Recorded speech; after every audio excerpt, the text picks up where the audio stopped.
तो आखिर ऐसी क्या समस्याएं हैं, प्राथमिकता जिनको दी जाती है कि किसानों की ये मुख्य समस्या है जो शायद जनता को भी जाननी चाहिए और सरकार को भी जाननी चाहिए। तो हमने उस किसान की जो मेन समस्या, जो धरातल के ऊपर समस्या है, उसको जाना है। और वहाँ पर सबसे बड़ी सिंचाई पानी की समस्या है जी। एक तरफ तो सरकार कहती है कि हम उत्पादन का 25% खरीदेंगे, चल 25% ही खरीद लो, पर क्या 1269 किसान।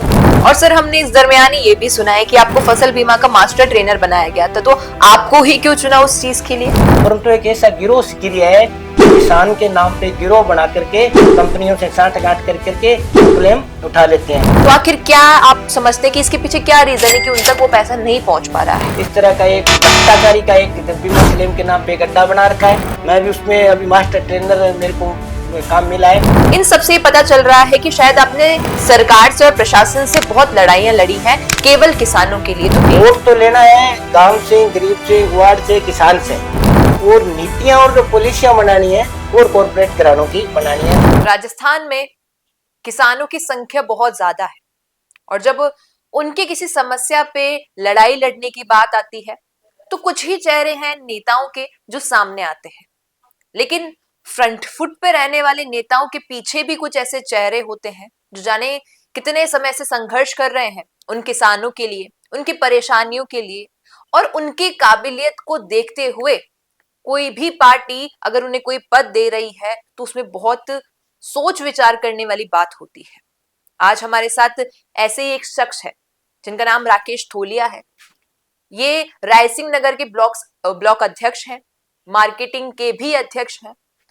तो स्वागत है सर आपका द फैक्ट इंडिया पे। और जैसा कि मैंने आपका परिचय दिया कि किसानों के लिए लड़ने में हमेशा कुछ चेहरे हम गए, जैसे कि कांग्रेस पार्टी से सचिन पायलट है, कहा जाता है कि भाई साहब पार्टी से अगर कोई लड़ता है सचिन पायलट लड़ते हैं। डुटासरा जी हैं जो किसानों के लिए लड़ते हैं, खास करके उस ग्रामीण क्षेत्र के तबके के उन लोगों के लिए जिनकी आवाज शायद तक राजधानी तक या केंद्र तक नहीं पहुंच पाती है। लेकिन शायद आप जैसे ही वो चेहरे होते हैं जो उन परेशानियों को केंद्र तक लेके आते हैं, जनता और जो किसान खासकर की है उनकी समस्याओं का निवारण निकालने के लिए। तो आखिर ऐसी क्या समस्याएं हैं, प्राथमिकता जिनको दी जाती है कि किसानों की ये मुख्य समस्या है जो शायद जनता को भी जाननी चाहिए और सरकार को भी जाननी चाहिए? आपकी बात है बड़ी सही है कि प्रॉपर चैनल से किसान की बात है यहाँ तक नहीं पहुंच पाती। इसके लिए हमें धरातल के ऊपर संघर्ष करना पड़ता है। बिल्कुल। मैं जिस इलाके से आता हूँ वो रायसिंह नगर क्षेत्र है, जो भारत पाकिस्तान की सीमा के ऊपर स्थित है। बिल्कुल। और अगर मेरा गांव आप देखोगे तो वो तो बिल्कुल ही जो बॉर्डर के ऊपर है। मेरा ग्राम पंचायत लखा कम 82 आरबी मेरा गांव है। तो वहाँ की जो समस्या है, और वो वैसे पूरा राजस्थान की, वहां से एक सुदूर इलाके से 400-500 किलोमीटर दूर वो राजधानी तक आती आती वो आवाज, किसान की आवाज कहीं ना कहीं बीच में गायब हो जाती है। बिल्कुल। तो हम आपसे आशा करते हैं, आपने नाम लिए माननीय डोटासरा जी हमारी पार्टी के लीडर है, आवाज उठाते हैं यहाँ पर तो, परंतु एक सुदूर ग्रामीण क्षेत्र से यहाँ तक आवाज लेके आने में मीडिया की अहम भूमिका होनी चाहिए। और आज आपने इस प्लेटफॉर्म पे हमें, हम जैसे लोगों को आप मौका दे रहे हो, इसके लिए हम आपका बहुत बहुत आभार करते हैं द फैक्ट इंडिया का, कि आपने किसान की आवाज को, किसान का दर्द को आपने समझा। और हम जैसे लोगों को जो धरातल के ऊपर संघर्ष करते हैं यहाँ से 500 किलोमीटर दूर, उनको यहाँ पर आपने यहाँ पर आने का मान सम्मान देने का जो मौका देखिए ये तो हमारा भी आभार होता है कि जो लोग शायद जनता के लिए कुछ कर रहे हैं बिना किसी अपने ऐसे लालच के, जनता का काम कर रहे हैं, किसानों का काम कर रहे हैं, तो हमारे प्लेटफॉर्म के माध्यम से अगर बाकी के हमारे ऑडियंस ये जाने कि राकेश तोलिया कौन है, कहाँ से आते हैं, क्या इनके पद हैं और क्या ये काम कर रहे हैं, तो हमारे लिए भी अच्छा होगा। हाँ नहीं, आपकी बात से लालच का ये बात है, जिस विधानसभा क्षेत्र से मैं संबंध रखता हूँ, राजनीतिक आदमियों पार्टी का वहाँ का ब्लॉक अध्यक्ष, उन लोगों की ये सोच है विधानसभा, मेरी विधानसभा तो सुरक्षित विधानसभा है जी, परंतु हमारा जो लक्ष्य है वो केवल राजनीति तक सीमित नहीं है। समाज के जो अंतिम तबके के, जिस वर्ग से हम खुद आते हैं, देखो हम किसी के लिए नहीं कर रहे हैं, हम जिस किसान वर्ग से आते हैं, हमने छोटे किसान तबके से मैं खुद संबंध रखता हूँ। मेरे पापा जी दादाजी ने खेती बाड़ी का हमारा काम है, तो हमने उस किसान की जो मेन समस्या, जो धरातल के ऊपर समस्या है, उसको जाना है। और हमने कोशिश की है लगातार। मैं आपको बताऊं, छात्र राजनीति से लेकर के आज तक पिछले 25 सालों में, हाँ पद नहीं मिले, जनता ने प्यार दिया, मौका दिया, वो अलग बात है। जनता ने कभी निराश नहीं किया मेरे जैसे जी काम करने वाले लोगों को।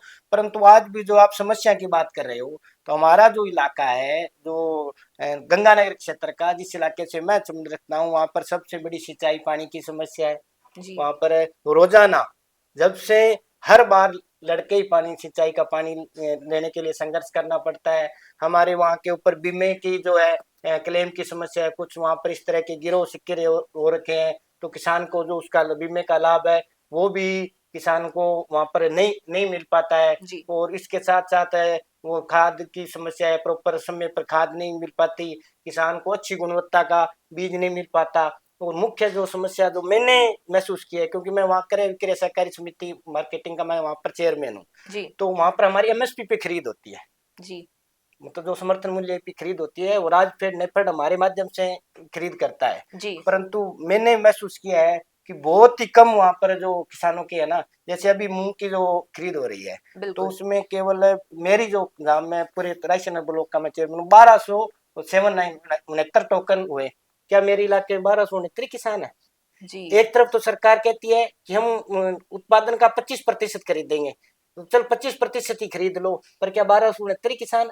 ये जी ऑनलाइन जो चलती है वो आधा 1-2 घंटे में बंद हो जाती है कि अभी आपका वो कोटा था वो पूरा हो हाँ, गया। क्योंकि क्षेत्र काफ़ी बड़ा है हम्म, तो किसान भी बहुत ज़्यादा होंगे और मूँग की खेती इस वक़्त हुई होगी, हम्म। तो संख्या किसानों की ज़्यादा होगी, लेकिन जो आप रेशो बता रहे हैं वो तो बहुत ही कम है। मैम रेसो तो रेसो, उसकी जगह दूसरी जो मैं बड़ी बात बताऊं, वो ऐसे पैरामीटर डाल दिए मूंग के अंदर कि जी ये तो मूंग का कलर ऐसा होना चाहिए, उसके अंदर दूसरे दाने भी जातीय दाने नहीं होने चाहिए, उससे दुर्गंध नहीं आनी चाहिए। अरे एक तो 4-4 महीने लेट खरीद शुरू करी मूंग की, और उसके अंदर ऐसे पैरामीटर डाल दिए कि खरीदना ना पड़े, जी भी किसान का माल वहां पर जाए मंडी के अंदर और वहां से रिजेक्ट होके वापस आ जाए वापस किसान। आ आज जाए। एक तो 4-4 महीने किसान वहां इंतजार करता रहा, क्योंकि मैं तो संघर्षशील आदमी हूँ, मैंने रिजेक्ट नहीं होने दिया। मैं वहां पे जाके बैठ करके हर एक किसान का, मैंने कहा कि फैक्ट्री में नहीं बना के लेके आए किसान, मैं तो यहाँ तो लुवाऊंगा, क्योंकि मेरा दायित्व है, मेरा वहां पर मैं चेयरमैन हूँ। तो पर हर जगह नहीं हो रहा ना, मेरी भी गाने की मंडियों में नहीं हो रही, कहीं 20% खरीद हुई है, कहीं 30% खरीदी है।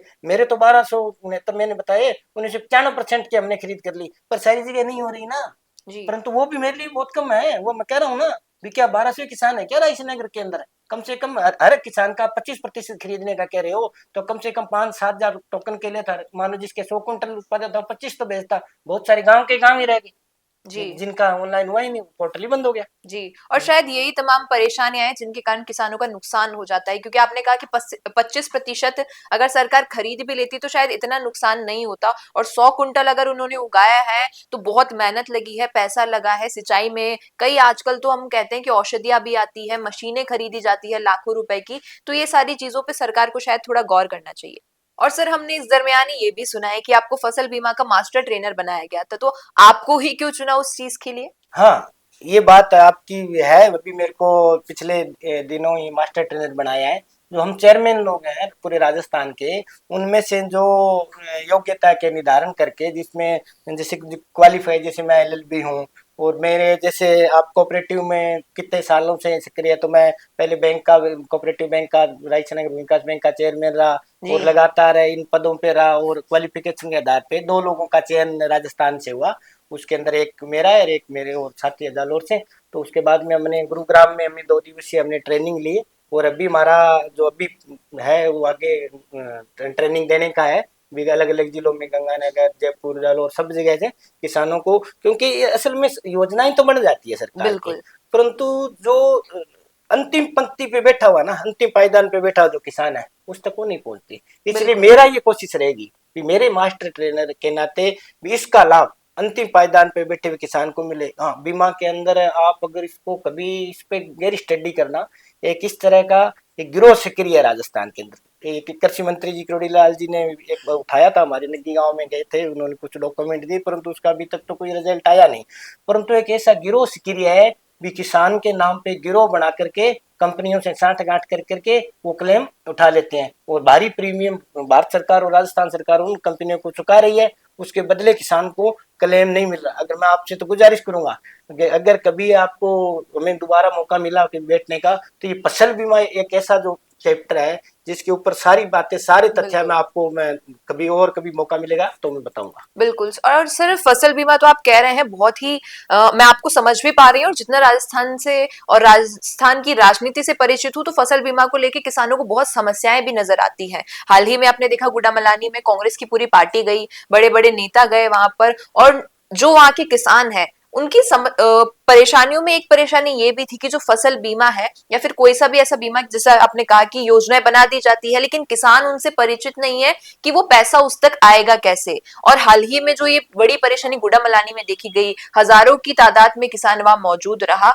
तो आखिर क्या आप समझते हैं कि इसके पीछे क्या रीजन है कि उन तक वो पैसा नहीं पहुंच पा रहा है? उसमें मैम क्या है, जो पॉलिसी है ना, पॉलिसी इसमें मैंने कहा ना, इसके थोड़ा सा और समय की जरूरत है। इसके अंदर ये एक पॉलिसियां हैं, वो बैंक वाले सीधे ही पॉलिसी कर देते हैं। वो जब किसान के खेत में क्या बोया है क्या नहीं बोया है उसके बारे में, तो उसमें सारी पेचीदगियां ऐसी डाल दी, उसमें जो प्लॉट के अंदर वो क्रॉप कटिंग कराते हैं उसमें भी टाइमली नहीं हो पाती। तो उनका ये मकसद रहता है कंपनियों का भी, कम से कम किसान को क्लेम मिले, ज्यादा से ज्यादा प्रीमियम कलेक्ट हो और कम से कम क्लेम मिले। तो उसके लिए मैं बता रहा हूँ ना, एक गिरोह के रूप में राजस्थान में कंपनियां है, वो उसके एक एजेंट और गिरोह के रूप में काम कर रहे हैं, जो कि दिखावा में तो किसान को बता रहे हैं अभी हमने इतना क्लेम दे दिया, परंतु उन्होंने इस तरह का एक भ्रष्टाचारी का एक बीमा क्लेम के नाम पे एक अड्डा बना रखा है। मैं भी उसमें अभी मास्टर ट्रेनर मेरे को काम मिला है, मैं उसमें कुछ तथ्य मैं अभी कलेक्ट कर रहा हूँ। अब मैं आपसे ये गुजारिश करूंगा कि एक दिन अपने दोबारा कभी मेरा जयपुर आना बिल्कुल सर, हुआ बिल्कुल। तो मैं इस फसल बीमा के ऊपर स्पेशली आपको मैं कुछ डॉक्यूमेंट्स ला के दूंगा, ताकि आप भी सरकारों तक ये बात पहुंचाए कि इस बीमा के नाम पे कितना बड़ा गड़बड़ जाला। क्योंकि इसमें जो प्रीमियम है ना मैम, वो किसान तो रबी में शायद 1.5 देता है, खरीफ में 2% देता है 100 के पीछे। जी। बाकी भारत सरकार, राजस्थान सरकार कंपनी को डायरेक्ट इतना बड़ा पैसा देती है प्रीमियम के नाम पे। जैसे अपने बीमा करवाते हैं ना, प्रीमियम भरते हैं, बिल्कुल बिल्कुल। वैसे ही उनका वो प्रीमियम भरा जाता है। बिल्कुल सर, और जैसा कि आपने कई बार कह दिया, तो अब मुझे भी इस चीज में रुचि हो गई कि फसल बीमा पे तो एक वीडियो अलग से हमें करना होगा जब भी आप जयपुर पधारे। लेकिन आपकी इन बातों से एक चीज मुझे समझ आई कि बात चाहे बीमा की हो, बात चाहे जो कोई भी अन्न उगाया है किसान ने वो बेचने की हो, बात चाहे प्रतिशत की हो कि कितने प्रतिशत का सामान सरकार खरीद रही है, किस किसान से खरीद रही है, इन सबसे ये पता चल रहा है कि शायद आपने सरकार से और प्रशासन से बहुत लड़ाइयां लड़ी हैं केवल किसानों के लिए। तो क्या कुछ आपको संघर्ष करने पड़े हैं सरकार से इस लड़ाई के बीच? मैं आपको बता रहा हूँ ना, अभी ये मान लो भी 2004 से लेके आज तक के संघर्ष ही संघर्ष में 20-25 साल बीते हैं। पहले रावला गड़साना सिंचाई पानी का संघर्ष हो गया, उसके बाद हमारे जिस क्षेत्र से हम गंग केनाल से आते हैं तो वहाँ पे गंग नहर के अंदर पानी का संघर्ष हो गया। उसके बाद के अंदर ये जो एमएसपी फसल गारंटी कानून का जो ये इसके लिए संघर्ष हो गया। फिर ये 3 कृषि कानून जो सरकार लेके आई उसके लिए संघर्ष हो गया। और हमारी तो मैम गंगानगर की आप उसको डीपली जाओ, ये हालात हर फसल के लिए आंदोलन करना पड़ रहा है। जी। हर सिंचाई पानी के लिए अभी मतलब एक फसल पकाने के लिए 3 जल से तो पक्के ही करने पड़ेंगे। नहीं तो सरकार ने ये धैर्य लिया बगैर लड़े बगैर संघर्ष करे किसान को कुछ नहीं देना। तो हमारे सिंचाई पानी का बहुत बड़ा ये जो संघर्ष है वो लगातार रबी की खरीफ की दोनों फसलों के लिए मैं तो लड़के ही पानी लिया आज तक सरकारों से। बिल्कुल। आपने जिक्र कर ही दिया है लड़ाई का, तो मैं ये पूछना चाहूंगी कि क्या उन हक के लिए भी, यानी कि जो सरकार को खुद आगे आकर किसान को देने चाहिए, वो छोटे मोटे हक होते हैं, वो सारी चीजों के लिए भी अब क्या किसान को हर बार आंदोलन करना पड़ेगा? क्या आंदोलन एकमात्र ऐसा रास्ता रह गया है जिससे किसान को उसकी हित की जो चीजें हैं, मूलभूत सुविधाएं हैं, वो मिलेगी? केवल आंदोलन ही है क्या, और कोई रास्ता नहीं है इस चीज का? भी देखो सरकार का देखो चरित्र है ना, भारतीय जनता पार्टी सरकार का, जी। इसका कॉर्पोरेट चरित्र है। जी। वोट तो लेना है गांव से, गरीब से, ग्वाड़ से, किसान से, और नीतियां और जो पॉलिसियां बनानी है और कॉर्पोरेट घरानों की बनानी है, बड़े व्यापारियों की, बड़े लोगों की हित की पॉलिसी बनानी है। तो इनके जो एक है ना राज्य की भावना होती है, एक जन कल्याणकारी राज्य है, उस भारतीय जनता पार्टी की जो राज्य की परिभाषा ही उन्होंने खत्म कर दी। जन कल्याणकारी में इतना बड़ा हिंदुस्तान राजस्थान है, किसानों का इतना बड़ा तबका है, मजदूरों का है, विद्यार्थियों का है, महिलाओं का है, कर्मचारियों का है। तो इनके जो मैनिफेस्टो के अंदर लिखित में जरूर आता है चुनाव के बाद में वो मैनिफेस्टो की किताब, जैसे वो बद्रीनाथ जी की पर्ची थी ना, वो जब पर्ची छुपा दी वहीं वो मैनिफेस्टो को वो छुपा दिया। और उसके बाद में सिर्फ एक ही प्रोग्राम है भी बड़े लोगों को, बड़े खनन माफियाओं को, बड़े कॉर्पोरेट घरानों को किस तरह राजस्थान की धन संपदा लुटाई जाए, हिंदुस्तान की धन संपदा लुटाई जाए, किसान उसको उनके चैप्टर में नहीं है। जी। अब इसी चीज से जुड़ा हुआ एक आपसे क्वेश्चन करना चाहूंगी कि आपने जिक्र किया 2004 से आप ये लड़ाई लड़ते आ रहे हैं, न जाने कितनी लड़ाई आपने इस दरमियान लड़ी होगी, 20 साल से ज्यादा हो गया, लेकिन आपकी इन लड़ाइयों से किसानों को क्या फायदा हुआ, मतलब आपका क्या महत्व है आपके क्षेत्र के किसानों के लिए? देखो आप यहाँ तो देखो, आप जितनी बड़ी राजधानी इसमें तो मैं नहीं कह सकता। अब मेरे लोकल इलाके में जिसमें रायसेन क्षेत्र से संबंध रखता हूँ, चाहे मैं जिसमें तो कांग्रेस पार्टी छूँ, चाहे मैं मेरी विरोधी पार्टी का भी कोई आदमी है ना, तो मेरे संघर्ष को नहीं नकार सकता। वो कहेंगे यार राकेश ठोलिया ने धरातल के ऊपर अगर कोई संघर्ष करता है तो राकेश ठोलिया करता है। ये तो मेरे जो विरोधी है ना, मेरे सामने चुनाव लड़ते हैं, वो भी ये कहते हैं कि यार इसकी में एक खासियत ये है कि ये संघर्ष करता है तो हर मुद्दे के ऊपर। और मेरे माँ सरस्वती की ऐसी मेरे पे मेहर है, और हर मुद्दे के ऊपर मेरे माता पिता और मेरे से जो संस्कारों में जो चीज मिली है, उसमें हर एक मुद्दे पे मेरी गंभीरता से मैं स्टडी करता हूँ। एक तो मैं अध्ययन करके बात करने वाला आदमी हूँ, मैं से कोई लफाजी में कोई बात नहीं करता। बिल्कुल बिल्कुल। इसलिए जो किसानों के जो मुद्दे होते हैं, मैं बड़ा कंक्रीट उसका मूल्यांकन करके, और मेरी कोशिश रहती है कि उसको मैंने कोई आदमी, कोई किसान अपने के कोई उम्मीद लेके आता है ना, उस बात को मैं सिरे चढ़ाऊँ। मैं आपको एक किस्सा बताता हूँ जी। तो 7-8 साल की बात होगी। तो जब मैं बैंक का चेयरमैन नहीं रहा था, इधर भी मार्केटिंग का भी मैं चेयरमैन, परंतु एमएसपी खरीदी क्रय विक्रय सहकारी समिति करती है जी। मेरे बॉर्डर के काकू सिंह वाला गाँव के कुछ 5-7 मेरे किसान साथी आए मेरे पास घर पे। सुबह सुबह आए तो मैं घर पे ही था, सुबह सुबह का टाइम था। तो मैंने जो मैं मार्केटिंग बोर्ड के अंदर मैंने फोन किया क्रय विक्रय मूंग कि आप खरीद क्यों नहीं करते। तो उन्होंने कहा जी अभी तो हमारे पास कोई आदेश नहीं, आप एसडीएम साहब के पास जाइए। बिल्कुल। तो मैं लाया भी नहीं था, ऐसे ही नॉर्मल, मेरा कोई वो भी नहीं है, मैं जैसे होता हूँ किसानों के साथ चल पड़ता हूँ। तो मैं एसडीएम कर ले चला गया। वो हमारे एसडीएम साहब नहीं आए थे 2 दिन पहले ही, वो मेरे को भी नहीं जानते थे। हमने जैसे गेट खोला तो उन्होंने कहा बाहर चलो बाहर चलो। हमने कहा आप किसान है आए हैं? नहीं नहीं मैं यहाँ बात नहीं करता, मैं बाहर चलो बाहर। वैसे करके मर गए मगे में हो गई।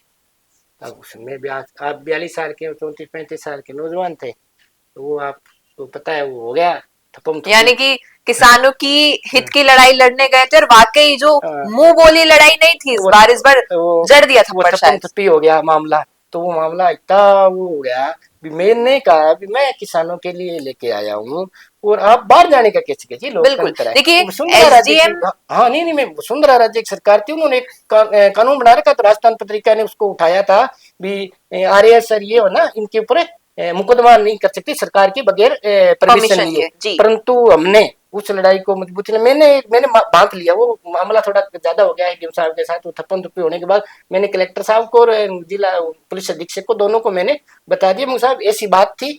और उन्होंने बाहर जाने का कहा। तो देखो गुस्सा एक स्वाभाविक होता है, इंसान का नेचर होता है। तो उस गुस्से में मैंने ये कर दिया, परंतु पहले मैंने गलती नहीं करी, पहले एसडीएम साहब ने। देखिए वो उस कुर्सी पे बैठे तो शायद आप लोगों के हित के लिए ही बैठे, लेकिन वो सुनना चाहिए था और नहीं सुना तो शायद ये फिर हुआ। बाद के अंदर उन्होंने हमारे पे मुकदमा करा। तो हमने भी उनके ऊपर रात को 3 बजे वो दर्ज हुआ मुकदमा उनके खिलाफ भी। देखो ताकत जब जनता साथ होती है ना, तब सब भी ये मतलब ब्यूरोक्रेसी कुछ नहीं कर सकती। तो रात को 3 बजे उसी एसडीएम साहब के ऊपर मेरी तरफ से मुकदमा दर्ज उन्होंने दिन में करवाया।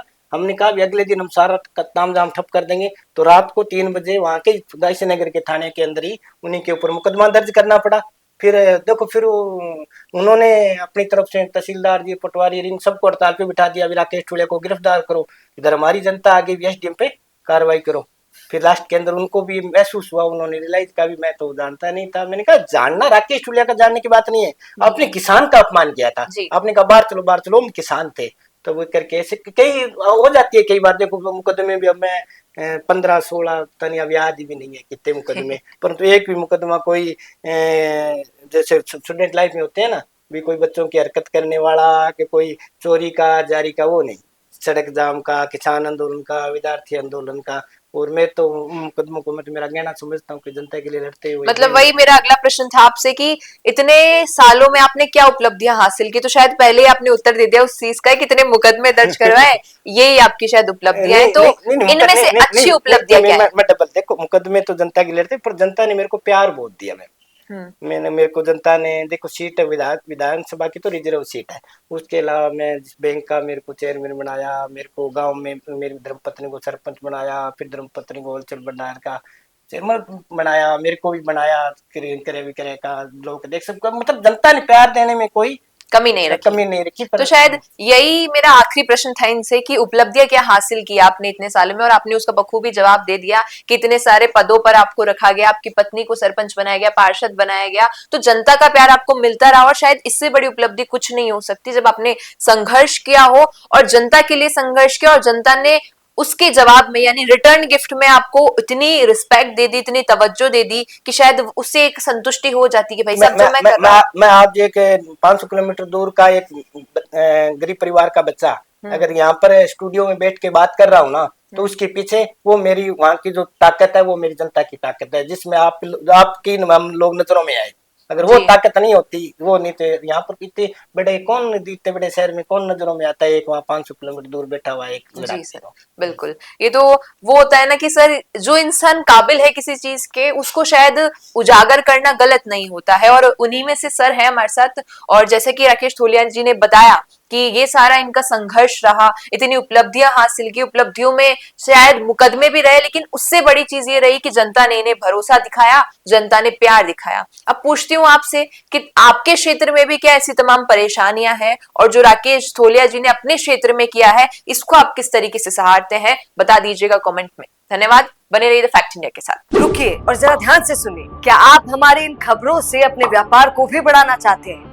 तो आप भी खबरों के दौरान इस तरह के एलिमेंट्स पर अपना विज्ञापन दे सकते हैं, या फिर ऐसे खबर के 1 मिनट बाद अपना पूरा विज्ञापन डलवाएं, जो कि 8 लाख से ज्यादा सब्सक्राइबर्स और फॉलोअर्स वाले द फैक्ट इंडिया चैनल्स और पेजेस से राजस्थान के कोने कोने में पहुंचेगा, और इससे आपका व्यापार, ब्रांड सब कुछ बढ़ेगा।